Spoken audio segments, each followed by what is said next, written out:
Well, I am really, really pleased to introduce Elizabeth Yu. She has a deep passion for connecting sustainable food and ag-based businesses with capital. She is the founder and executive director of Finance for Food. She is the author of the new book, Raising Dough, The Complete Guide to Financing a Socially Responsible Food Business. This book is designed to help entrepreneurs navigate the complex and ever-evolving world of financing options. Designed from traditional debt to venture capital to community-supported models, non-voting preferred stock, the most recent funding options such as crowdfunding, and the list goes on and on. She's not only a great author, writer, speaker, and an entrepreneur. She's worked for RSF Social Finance and served as lead product development manager for RSF PRI Fund in Food and Agriculture, and PRI is program-related investing. She has really quite an illustrious career. She served as a network development manager for the Business Alliance for Local Living Economies. She's worked with Slow Money, and I know her through the Food and Society Fellows Program. She currently is working for a small startup building an app that will, I think, revolutionize the travel industry. So she comes to us with a lot of tools in her toolkit.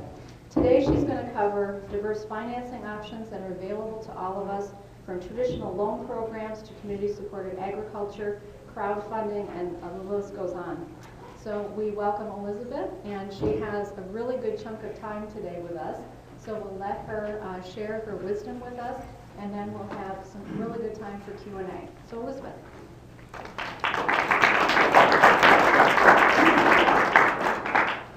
Thanks, Angie. So let's see if I can get the technology working. Okay, can you hear me in the back?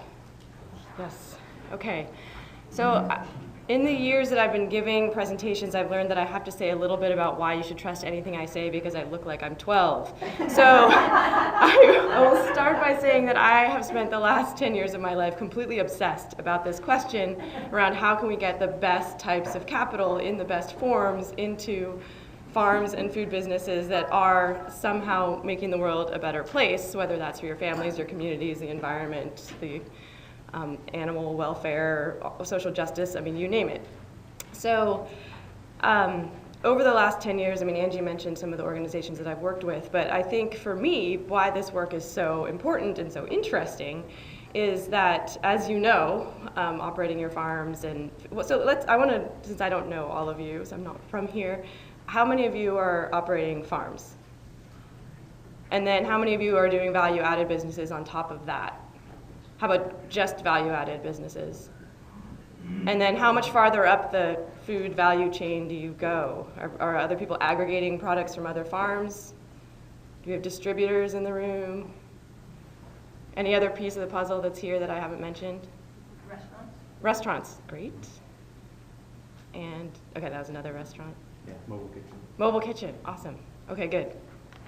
So I found it fascinating that we expect all of you to spend 150% of your time already running your businesses, plural, because that's usually what it looks like, and then somehow magically understand the entire world of capital markets, which again, I've spent the last 10 years focused just on that, and I can't keep up with it. So I apologize on behalf of the people in the world that think you're supposed to magically understand everything.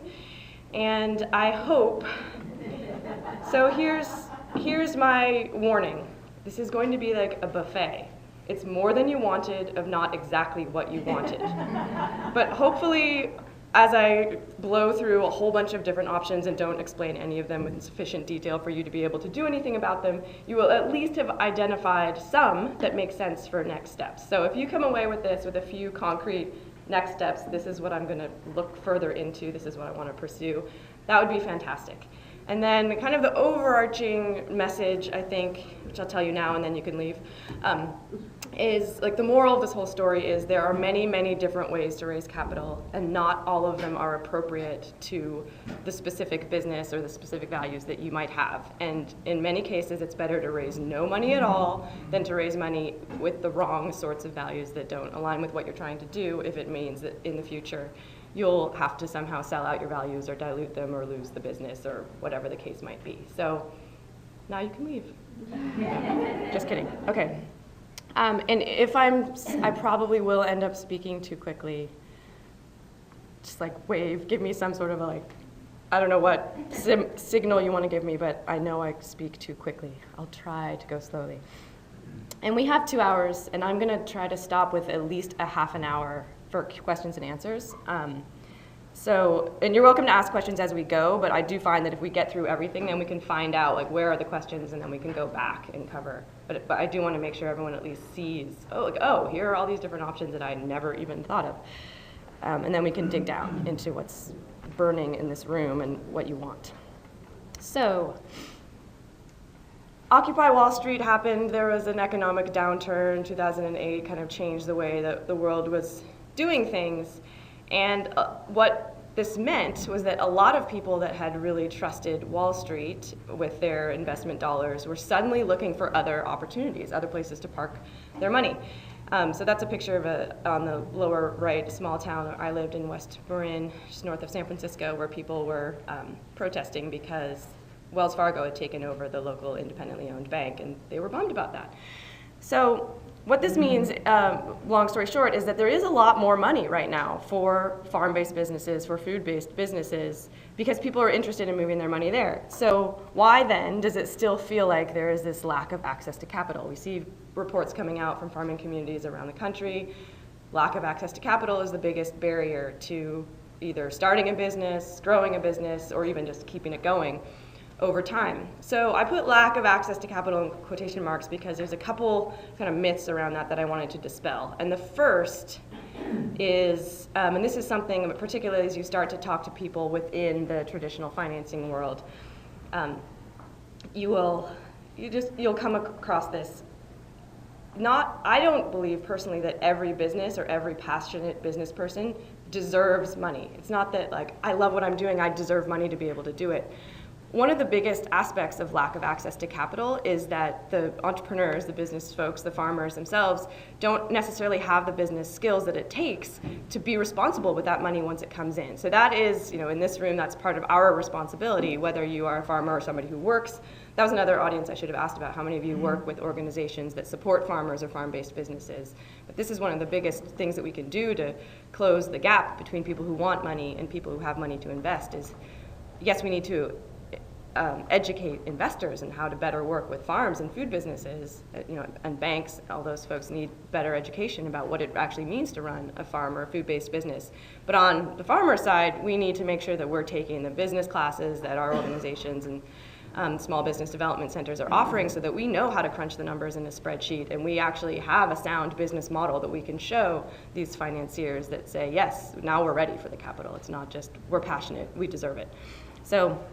But the part of why I'm standing here and why I ultimately wrote the book is because I do believe there are a whole bunch of options out there, but it's like putting together the jigsaw puzzle when not all the pieces are even in the box and most of them are upside down. You have to first turn them all over, see what's there, look what the picture sort of looks like, and try to figure out where it fits in your puzzle. So the apology is that not all the pieces do exist yet. And so, as a capital markets space, particularly for those of us that want to see it better working for food and farms, the pieces are coming, but they're not all there yet. So there might not be something in this slideshow for you. And if that's true, I hope you'll start making more noise, either within the support organizations that you are members of, or if you know folks in the finance world, because let's put this puzzle together for everyone.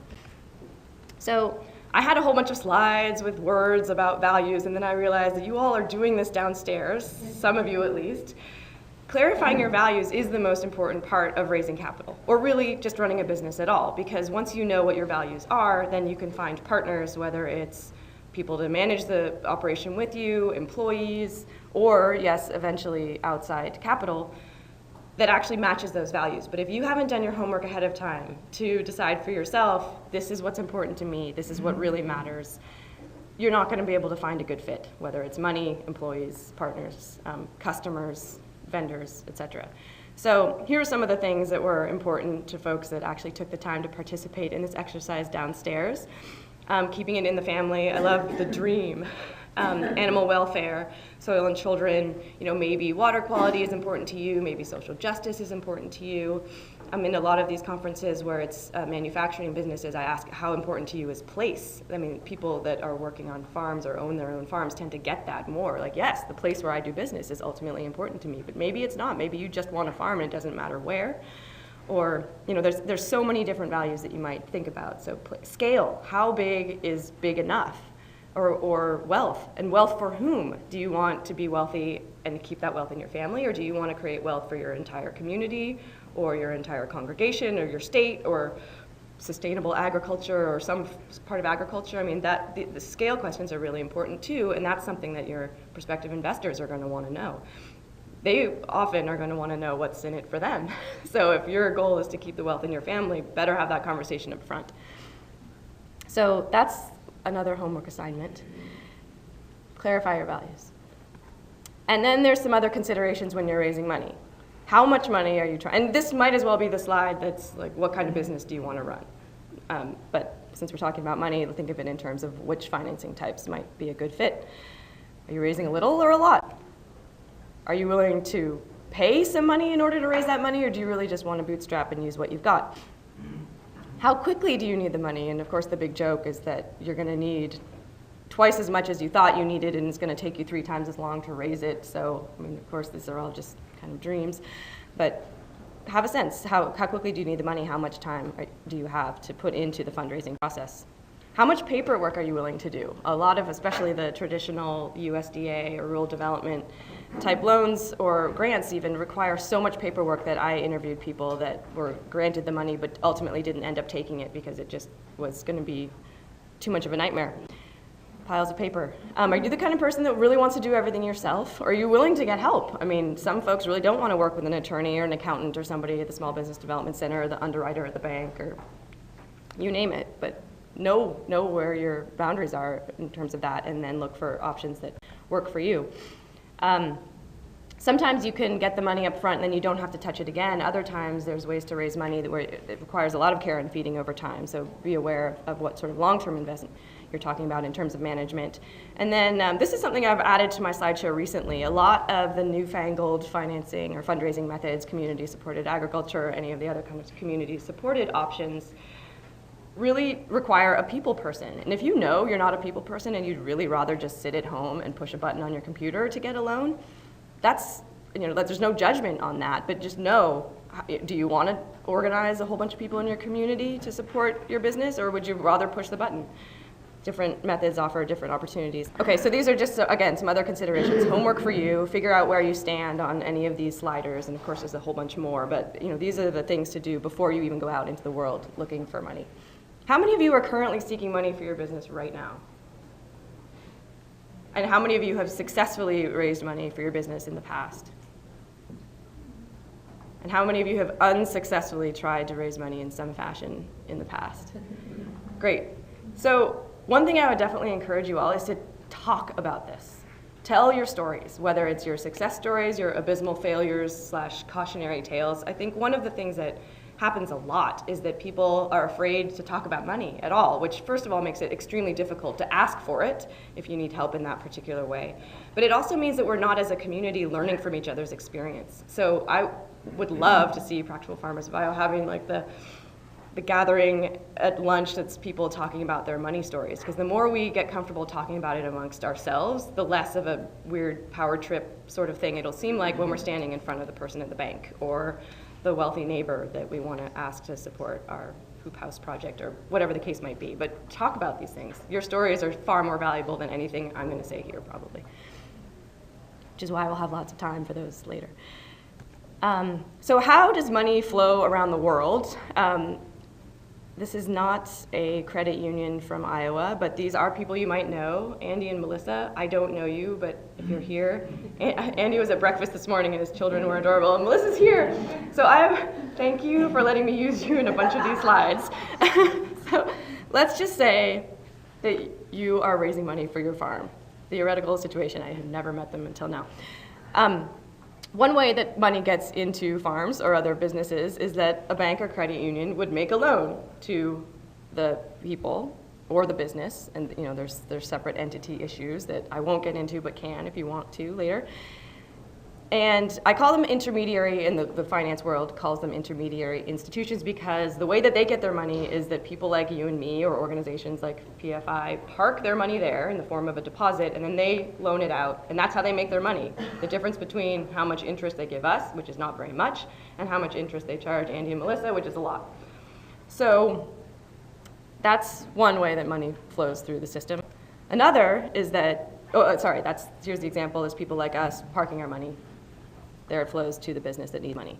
Another way that businesses get money are through institutions like the federal government. There might be microloan programs that have money through the government or some other way that lend money to farmers and entrepreneurs. And these aren't necessarily businesses that we as citizens can make deposits into, but yes, like our taxes are somehow getting there, so that's another flow. So this might be government grants or government loan programs, which again usually flow through the intermediary institutions, but that's another story. Or invest directly in their neighbors' food or farm-based businesses. And again, to go back to one of my earlier slides, because there are so many people that are completely disillusioned with Wall Street investments, stocks and bonds, and all of these odd derivative things that you can invest in that are like blips on paper and nobody really knows what they are, there's a lot more people that want to make direct investments in businesses like yours. So over time, a business, and over its life cycle, a business will need all of these forms of capital. And of course, it's way more complicated than anyone ever thinks. And I'll go into some of the other forms of financing as we go. But I don't want to lull anyone into a false sense of like, oh, it's perfectly easy. It takes 2 seconds and you have all the money you need. It never works out that way. And you're always going to need more. And you're always going to somehow owe more, either parts of your soul or time or interest or you name it. It's going to be complicated. So let's get this out of the way. Is there such thing as free money? How many of you have actually received a government grant? Did it feel like free money, or was it like okay, no. I'll just summarize your answer, no, that was not free money. How many of you have received a foundation grant for anything that you're doing? Did that feel like free money, or was there? It was easier? Good. Yeah, I don't know much about the foundation scene here, so maybe you do have some really friendly foundations that are working with farmers, or maybe it's experimental projects for production methods or something, but there are foundation grants out there. They're hard to get, and I would say, talk to your PFIs of the world, talk to the other organizations that you work with about what foundations might have money for you, but just know that particularly in the manufacturing businesses farther up the food value chain, I've talked to so many people who felt like they did a whole lot of free consulting for foundations who are trying to learn about this space. So that's the warning, just be careful. So gifts from friends and family, that's how, or it might be gift from your own pocket really. I mean, this is how a lot of businesses get started. And the one sort of warning I wanted to give there is that there are some tax implications, and not for the person receiving the gift, for the person giving the gift. So just be aware of that if the gift is more than $14,000. But I don't really believe in free money, but you can try. Again, just to back out a little bit, one of my reasons for standing here is I want to prevent people from wasting time pursuing financing options that are not a good fit. So that's what I'm trying to protect you from. But again, the experiences that I've heard already from talking to folks might not equal at all the experiences that you in the room have had. So that again just underlines the importance of talking to each other about what works and what doesn't here, because everywhere is different. Now that I've said there's no such thing as free money, the closest thing that I have discovered in the world of farming finance are individual development account programs for farmers. And amazingly, Practical Farmers of Iowa operates one. So essentially this is a savings program where you take some classes about financial management or business management. I'm not entirely sure what the classes here entail. And over 2 years, I think you have saved yourself $2,400, and Practical Farmers of Iowa and their supporters will match that dollar for dollar. So you end up with a nice big chunk of money that you can put toward your tractor or whatever else are qualified expenses under this program. So definitely talk to the folks downstairs about this program if that's something that's interesting to you. So let's get into more details about raising money from individuals. So this could be selling something in advance, like community-supported agriculture programs, friends and family loans, and also slow money investments. How many of you have actually heard the term slow money? Quite a few. That's awesome. So I'll talk a little bit more about it in a minute, but that's just a placeholder here. It's basically the next rung out from friends and family. It's people in your community that want to invest in a business like yours. Oops, wrong way. Oh, and then I did also want to mention that there are a whole lot of small meat operations that are using this quite successfully. And what's really brilliant about this, rather than relying solely upon, say, fresh counter meat customers, is that it's a great way to move product that isn't necessarily still okay to display on a fresh meat counter, but you can use frozen product, and that's what people are expecting. They want 7 pounds a month of whatever it is that you have, and a lot of people that are willing to participate in community-supported agriculture programs understand that it's not just about, I want a steak and a pork chop all the time, it's we need to use all parts of the animal. So some really great success stories around the country. And probably here, I just don't know about them, I apologize. So now I want to talk about crowdfunding and get up on my soapbox a bit, although obviously I have several soapboxes, but crowdfunding is a term that gets bandied about all the time now, and it often can stand for one of four, or I'd say three, but it could really be four totally different things that have completely different laws that are associated with them. And in all of them, I think there's this myth that there's an anonymous crowd that will suddenly come in and finance your business. And it's not at all true. I mean, one of the founders of one of the crowdfunding platforms says it should be called peer funding, because this is where you're raising money from people you know primarily. And it's possible that a random stranger that sees your project might come and give it money, but in all likelihood, you are raising money from people you already know or that are in your community or your customers.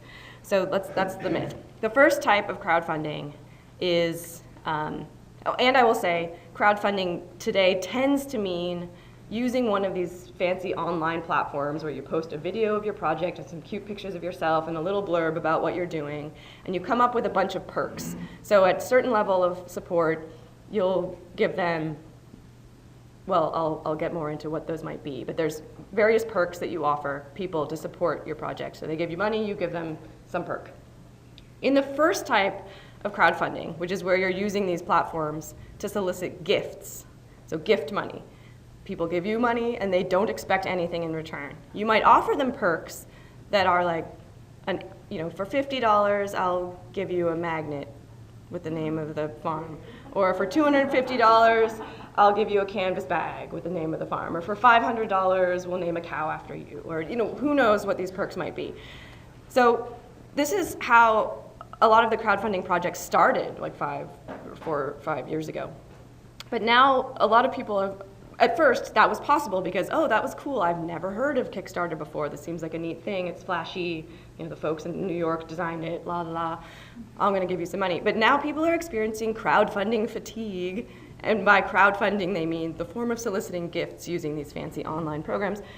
So that doesn't necessarily happen as successfully anymore unless you are operating as a nonprofit entity and you can offer people a tax deduction for the gift that they have given. But most farms and food businesses don't fall in that category. So that's one type of crowdfunding. And in this case, the laws that you need to keep in mind are the same ones around gift giving. Anything over $14,000, the people giving the gifts will owe some taxes. The second type of crowdfunding are these pre-purchase or community-supported models. So an increasing number of farmers and food businesses are using the fancy online crowdfunding platforms to sell products that they are planning on manufacturing at sometime in the future but don't have yet. And so you might say, we're going to do this amazing fancy salsa from our tomato farm. If you give us $50, we'll give you a case. If you give us $100, we'll give you, I don't know what it is, but it could be a case a month for any period of time. But they're using this really cool online flashy system that people now are getting used to. And it's just an alternative to selling either a gift certificate or just having a signed contract. And it looks cool, and they give you all kinds of tools for communicating with the people that are in that system. But these systems are expensive, I should say that. They charge about 14% by the time you've covered all of your fees.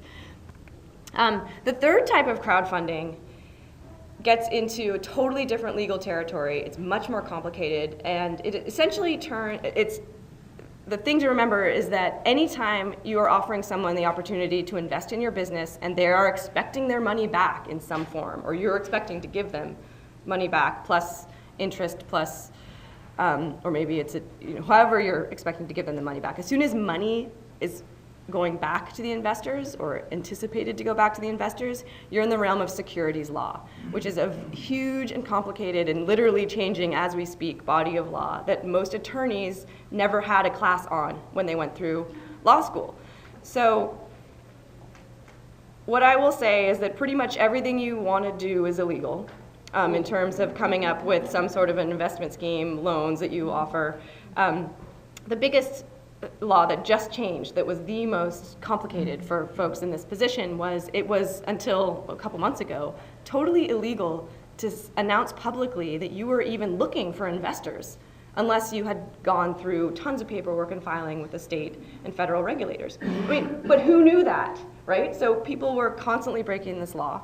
Now that's legal, but know that there is a big difference between how much you need to report to the state and or federal regulators, and this is in every state where you're looking for investors, if you are trying to raise money from wealthy people versus non-wealthy people. And the line, it's accredited or non-accredited investors, is somebody that has $2 million in assets or more, not including their house, or someone that makes $200,000 a year.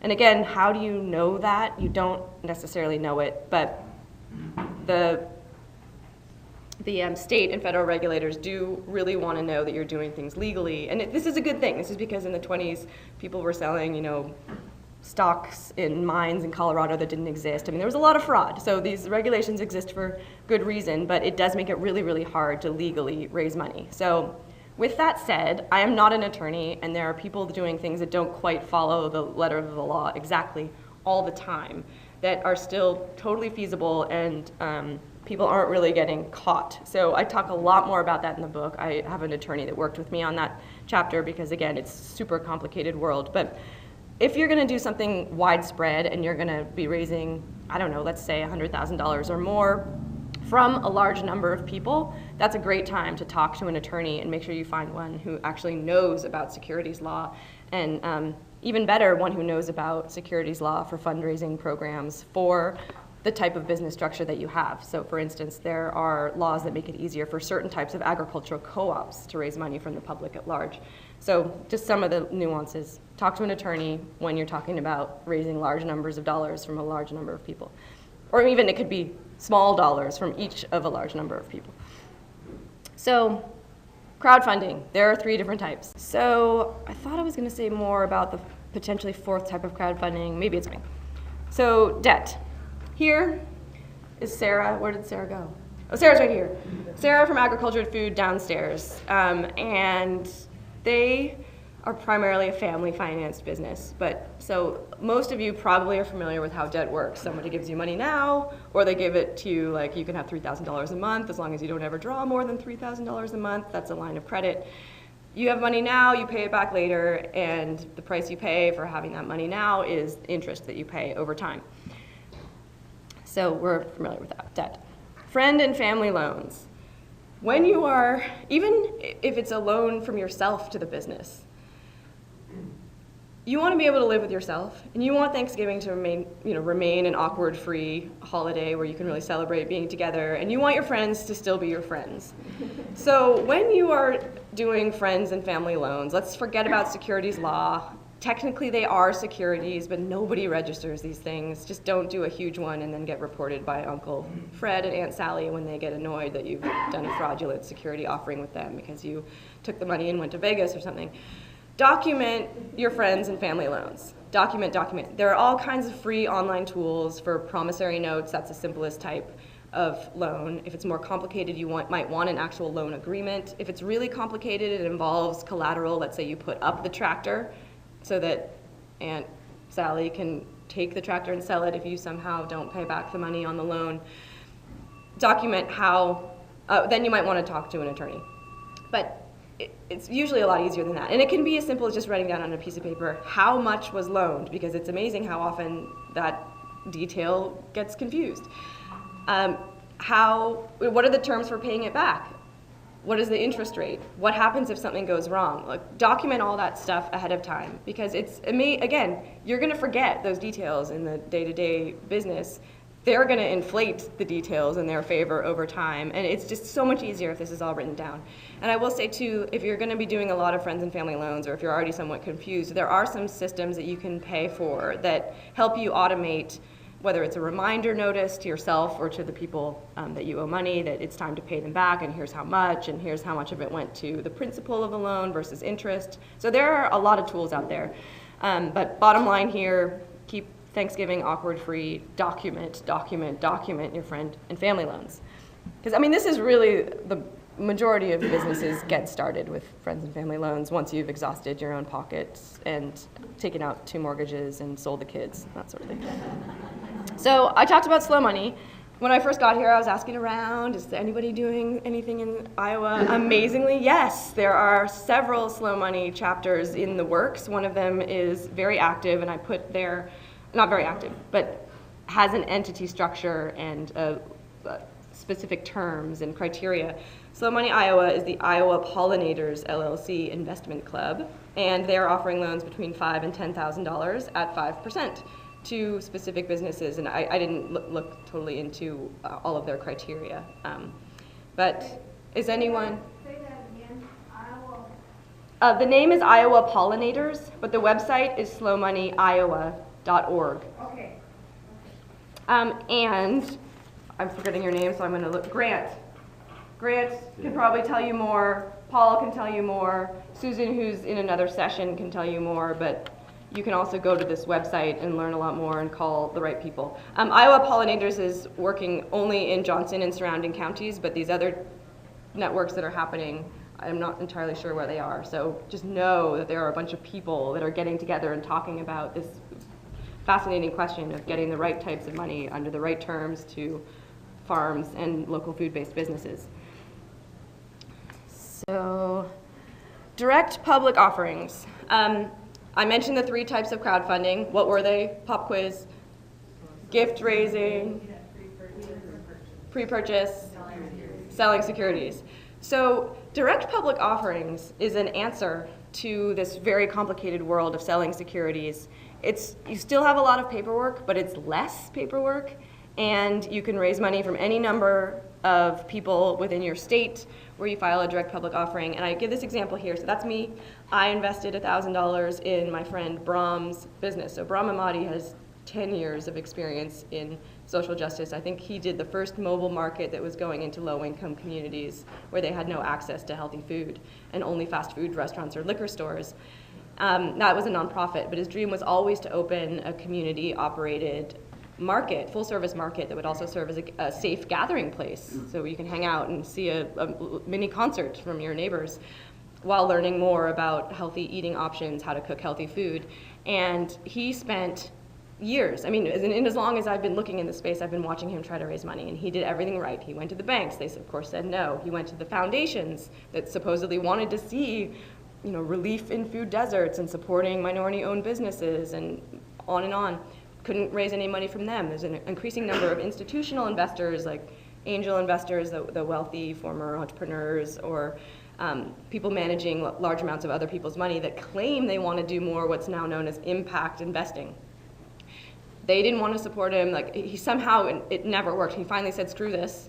I have, there's a public-private partnership in the state of California, and I believe there's something similar in Iowa as well that is supporting food businesses, whether it's retail or aggregation and distribution, I'm not entirely sure.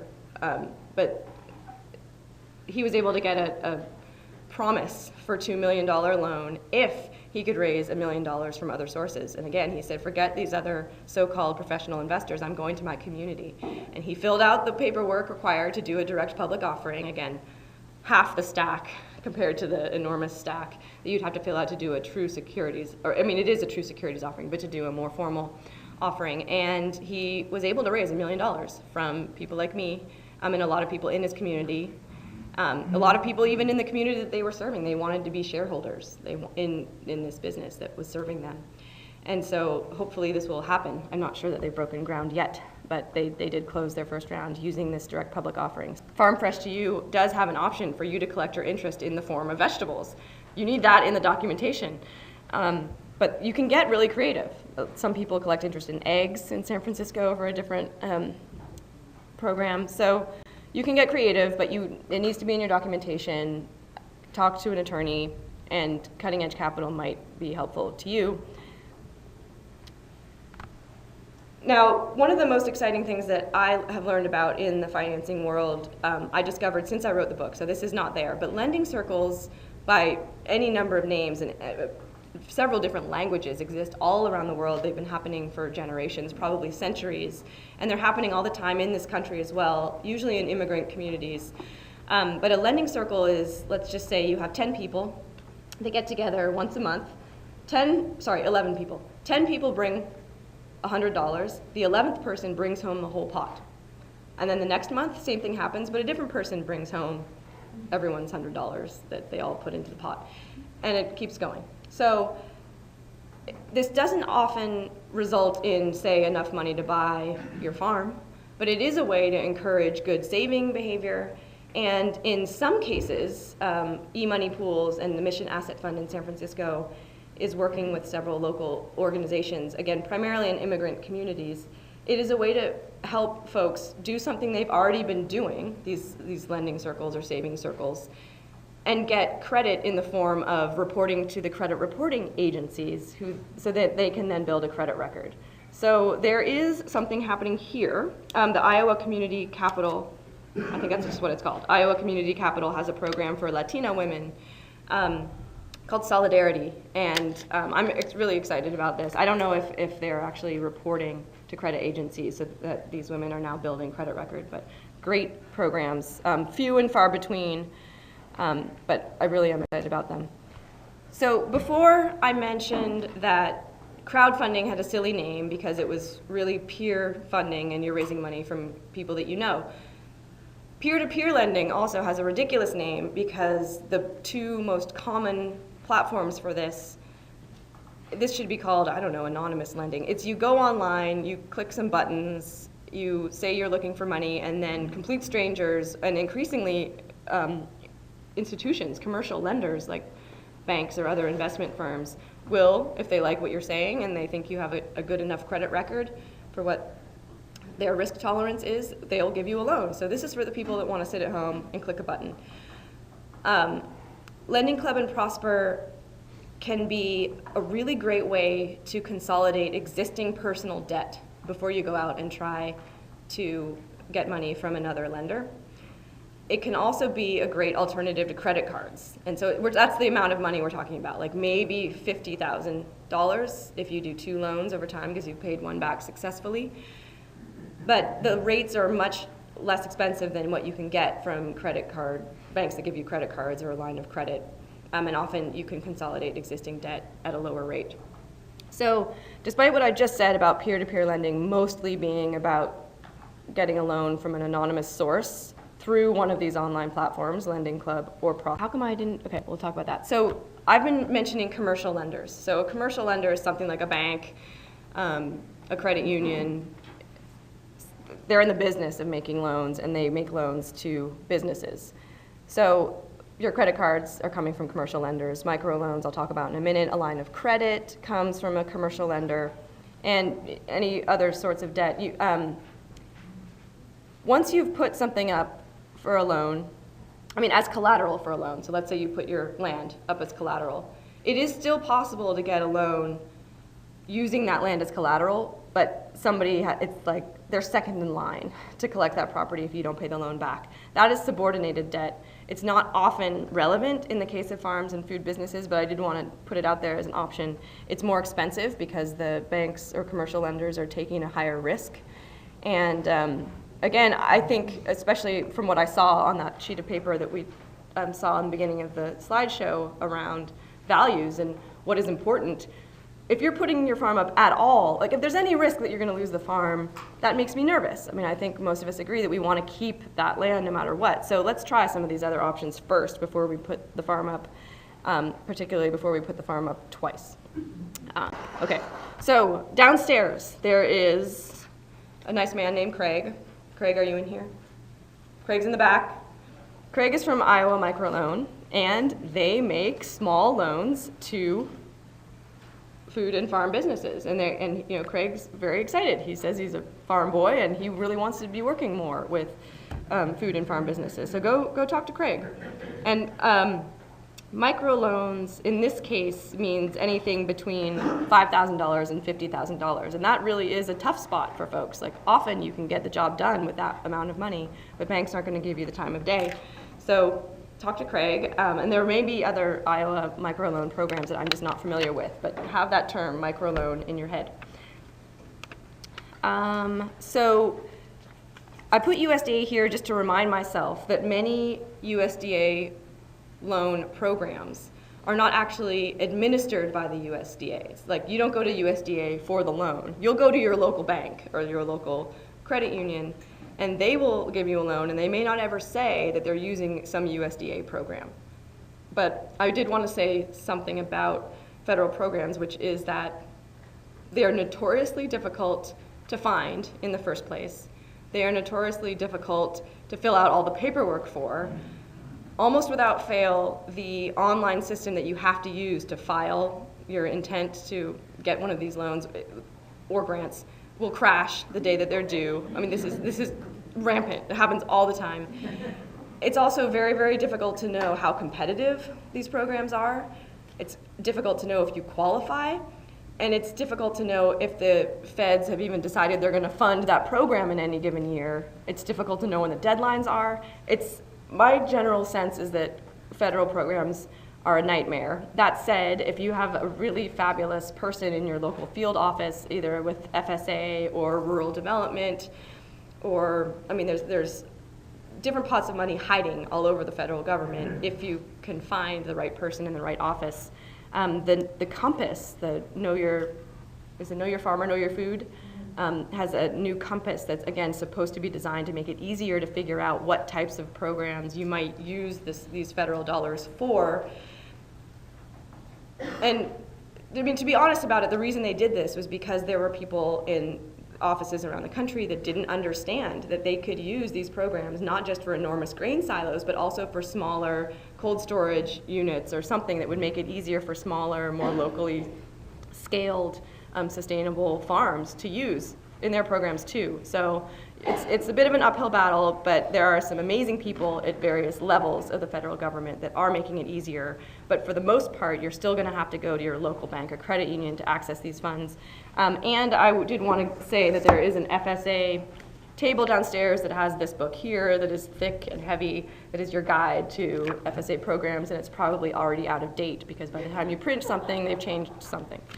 So that's, again, my horribly biased, opinionated view of government programs, which have been amazing for a large number of people. I just want to comment that I would take a good look at their new microloan program that started Yes. January. Thank you. Forgot to mention that. And it's really short paperwork. Right. So FSA does have a new microloan program, in case you didn't hear what he said, that has much shorter paperwork, and acknowledging that most people can do a lot with a smaller amount of money and they don't need to fill out as much paperwork.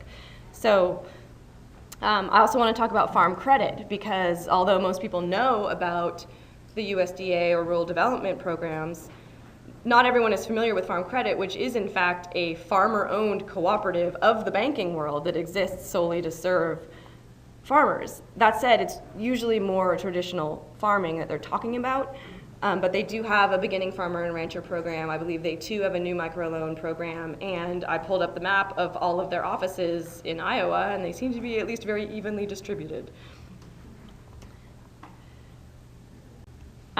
So I'm getting actually near the end of my formal presentation. So equity financing. I'm not sure how many of you are familiar with Rebecca Thistlethwaite's book, and I'm going to forget the name of it right now. I think it's called Farms with a Future, The Business of Farming. She published this book about a year ago, and I the publishers, Chelsea Green, who also published my book, they gave me her book so I could review the chapter she had on financing. And at the time, she has a bit on equity financing as well. And at the time, I was like, well, Rebecca, do people actually use equity financing to raise money for farms? And the question is alive because of this very issue about what investors are expecting and what happens, like what's the best case scenario. So what equity financing means is that you sell stock in your company. So that means you have just sold like literally a piece of your company to some investor. You get a bunch of money now, you don't pay them any interest every month, you don't have to pay back a loan payment. It's great, you get all this money up front. But eventually they want their money back. And in the traditional financing world, investors that purchase equity in your company, especially if it's a large portion of it, they want to sit on your board. They want to stand over your shoulder. They want to tell you how to run your business because, of course, they know better than you do. And then at the time when they want their money back, and usually they want like 4 or 5 more times their money back, what that traditionally has meant is that the company goes public on some public stock exchange, or it gets sold to a larger company, or it could get sold to its employees. But I mean, it's grow the business as fast as you can. Like we're talking huge, bazillions of dollars. Your products are selling in every Walmart across the country in 5 to 7 years, and then you're going to sell the company. It just doesn't make a lot of sense for a farming business because we want that land to stay in the family. We want a legacy there, or at least based on the sheet of paper I saw downstairs. So the good news is if your goal is to grow a company as fast as you can and flip it, sell it and go off to the next thing, the entire financial world is set up to help you do that, and equity financing is a great tool for you. But I also wanted to tell this sort of cautionary tale.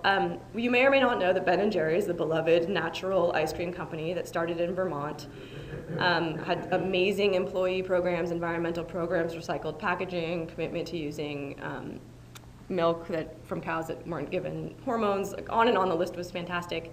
And they were doing really, really well. And they wanted to sell stock to the residents of Vermont who had been so critical in building that business to its success. So they did a direct public offering because they wanted to share that wealth. That was a value to them, share the wealth throughout the state. And so they sold equity shares in the company through this direct public offering. But then they realized, okay, some of those people want their money back now. How are we going to do this? They didn't have a way to buy back the stocks, so they had to list the company on like yet another larger public exchange. In this case, it was NASDAQ. And then, it's a slippery slope. Then we need to raise even more money. What's going to happen? Ultimately, they got an offer to be bought by Unilever, a multinational corporation, and they bought Ben & Jerry's back in, I don't remember what year. But so Ben & Jerry's then was owned by this enormous company. The founders were livid. It was not at all what they had intended, but they had good intentions in every step of the road. So all of this to point out that equity financing is not probably the best fit for most people in this room unless you want to do a manufactured, like branded food product that's going to get huge and be in every Whole Foods and then in every Walmart. Then equity financing is great because there's nothing. When you flip the company, you're not losing the farm. But one amazing example of using equity financing in a way that doesn't put any of these things at stake is Organic Valley. So for years, it's not available anymore, but they offered primarily the way that cooperatives raise money is from their members. But Organic Valley, being this lovely, enormous farmer-owned co-op, they needed capital from outside. They didn't want to or weren't able to access it from commercial lenders or traditional financing methods. So they offered non-members a preferred stock offering. And because they didn't necessarily, so as a farmer-owned company, you don't want non-farmer owners to have any voting rights, and you don't want them to necessarily share in the upside if the company gets huge. You want all of that wealth to stay for them. Their value is keep that wealth within the farmer ownership membership. And so as an investor, they offered a fixed dividend, which meant every year you get 6% on your stock. But it's not like if they grow 100 times, you don't get 100 times your stock back when they buy it back. And that's how they offer their investors a way to get their money back, as they do have a system in place so that if you want to sell your stock back to them, they'll take it. So this is one example of ways to use equity that can work in a very particular case. And here I wanted to say too that the lines between equity and debt are changing. So it's not so much, or at least they're converging. Debt is getting a lot more flexible and interesting, and so equity financing is getting a lot more flexible and interesting. So it's less important to decide, I want to do a debt offering or I want to do an equity offering, than to say, these are the values that are important to me. This is what I want to make sure happens. This is what I want to be on the hook for. This is what I'm willing to give up. This is what I'm not. And then, read my book, talk to somebody who understands all these different newfangled ways of raising money, and then do the things that keep you on your path rather than kind of taking you off down some slippery, unintended slope.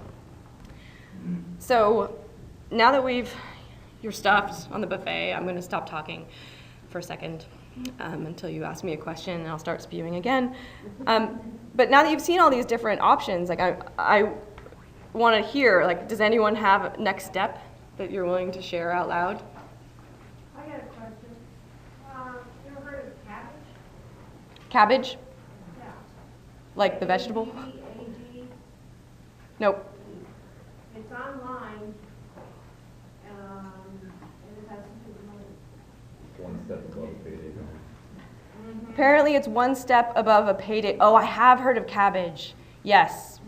Be careful. There are all kinds of newfangled things that are very much like payday loans, and they offer you this thing now. It's funny because when I looked at cabbage, it was probably about a year ago. I didn't get as I wasn't as scared as what you just described, but that doesn't mean it's not scary. I mean, often. But what also could have happened is that some of these things, their fees are so obscure as to the point where you have no idea what they're actually charging you. So one type of financing that falls into a very similar category, I imagine, is factoring. So let's say you get your first order from Whole Foods, you're really excited, you're going to make a ton of money, but you need money to make sure that that order actually happens because you need to buy a whole bunch of packing boxes. You're in a pinch, like your friends and family are already overextended and sick of hearing from you. That is the moment when you call a factor, and these folks are notorious for having such obscure fee structures that suddenly you've paid them 30% on whatever they've loaned to you, but they're like, no, it's only 15% and this, but because of the 30-day that and the blah, blah, blah, like you've paid them a ton of money by the time all is said and done. But you got the order into Whole Foods, and now that's happening regularly, and it might be worth it. But something like cabbage, I would say, ask somebody who's used it. Anything. I mean, there's new things coming up all the time that are like, we're going to save the farmer. Like that's kind of the hip thing to do now. And so a lot of unethical people are using that with a fancy website to try to give you something that will help. Talk to somebody who's done it. Ask for a reference. See what actually happened, because you might have no idea. Farm investors and that kind of thing. Right. Funding your farm. Yeah, get a reference. Get a reference. And I haven't really looked into it. I just see it online when I've gone and it's come on the public screen. Has anyone else tried cabbage, or do you? I know people who used it, and they not only lost their business, they lost their home because they couldn't pay back the money and all of their interest. So I'm going to repeat that for the order. Sarah knows somebody that did use cabbage, and not only did they lose their business, they lost their home because they couldn't pay back their interest, and apparently they had to sign a personal guarantee, which is often the case for loans. So again, yeah, just because it looks flashy, we don't know. When you ask a question, could you please stand up and let Elizabeth know your name and occupation as well? Thanks. Thanks. Hi, I'm Kevin. I'm have a farm north of here, about 30 miles, and we're trying to start a small dairy and farm cheese production. But we're in the process of trying to raise some capital and so forth. But we're kind of lawyer shopping to get set up for doing a lot of these things, so that we're not getting in trouble with securities law. I'm not really sure how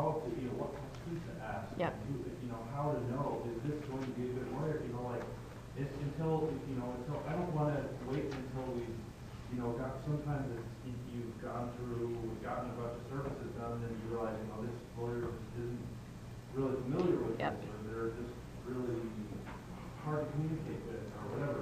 How do I determine those things before I pay the Yep. several hours of attorney fees?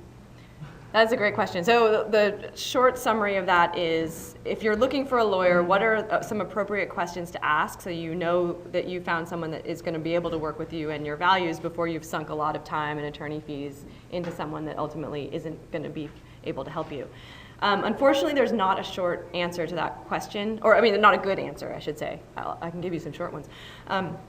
But I think, again, the easiest thing to do is ask for references. Ask if they have clients who have tried to do something similar to what you've done, and then ask to talk to them and see what the outcome was. Are you trying to do something fancy, or is it fairly straightforward in terms of the loan or the financing model? We want to essentially create an investor group from within our extended family. Like create an LLC that would then, Well, or so I'm something not like sure that. if LLC is the right thing or not. Right. So I don't know, if we had, I'm thinking like 10 or fewer people, but, but I don't know, because an LLC, then they would each have to list it, I believe, on their taxes every year, and they, so they would have to all have the information, because it's a direct flow through with the Right. LLC. So I don't know if doing a. Right. Okay, so without getting into the details, because I don't know enough to give good advice in terms of like what is the right structure, but I think what is clear is that you already have a list of priorities that are important to you. Like you want to make sure that the taxes work and this away. You want to make sure that the money will come in. There's things that you know for a fact. Then once you have that list, then take that to the lawyer and say, so here's, again, just sort of a blanket recommendation when it comes to talking to lawyers. They're in the business of telling you that something you want to do is illegal. So don't say, we want to do this. Is that legal? Because the answer will always be no. But the better way of working with an attorney is, this is what I want to do. This is what I want to accomplish. This is what I want the outcome to be. And these are the parameters that are important. Like these are the priorities that I have and the values that I have. How would you suggest I do that? And then that puts them in the position of being creative rather than just responding reactively to what you have proposed. But in terms of finding a good match, it's really hard. And I think, again, the best thing to do is ask around. If you know of anyone who's done something similar, ask. But even better than that is when you have your first free hour consultation or half hour, whatever it is that the attorney is willing to give you before you sign some sort of longer term agreement, ask them if they've done something similar before, and then ask to talk to those clients. Because you might hear some horror stories. Obviously they're going to try to set you up with the nicest person, but check around and don't just go with the first person you meet. Unless you have I don't know if PFI is in the business of doing lawyer referrals, but they might know of some attorneys that are part of the network. It's somebody's wife and she's awesome and everyone knows. Ask around. This is, again, the kind of thing where we really do better to share stories rather than think we're in our own bubble and try to solve these problems on our own. Mm-hmm. Excuse me, you mind if I add something to that? Yes, please. Always add if you know Well, something. Yeah, if you don't mind, better introduce myself to you. Jason Kerr, got a pick your own blueberry farm in DeWitt, Iowa. Drake Agricultural Law Center would be a place, go online and check that out, because it's just down the road. For any of us, here in Iowa and in Des Moines, there's a ton of, they've even got a phone number that you can call, and it's funny that you can ask an agricultural law question, but they can't, they're not going to give you legal advice. They're going to try to help. So it's kind of one of those, lawyer type answers. Yeah. Call us and ask us a question, but we can't give you advice. But when you're trying to narrow it down to some specific questions to ag and then ag law, you're going to be talking to people that understand a dairy process versus the Right. corporation type of thing. So. And Right. Sometimes there's an attorney at Iowa Concern hotline that can refer you or give you a phone number to somebody that might know something. That's great. Whoever's doing the slow money, LLCs that do